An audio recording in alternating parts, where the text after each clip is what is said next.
Gràcies. Perfecte.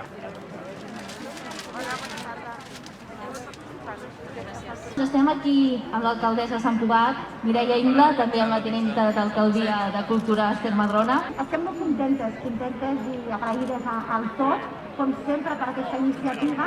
És important trobar la manera de donar suport i recolzar totes aquestes iniciatives, tots aquests escriptors i escriptores. Anem cap allà, que tenim un escriptor santcugatenc, el Frederic Cabanes. L'institut és bona, Això anirà per ell.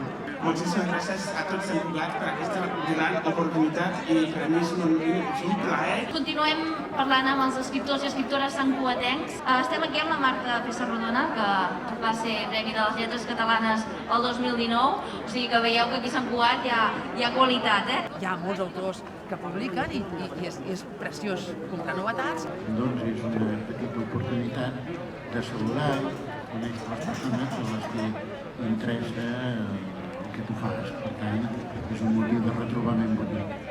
Moltes gràcies, Josep Maria, molta sort.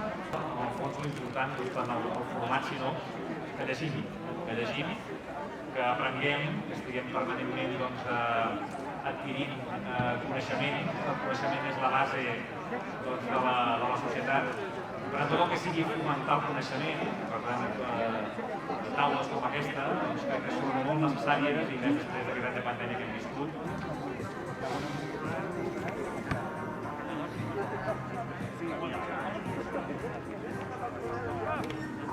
Moltes gràcies.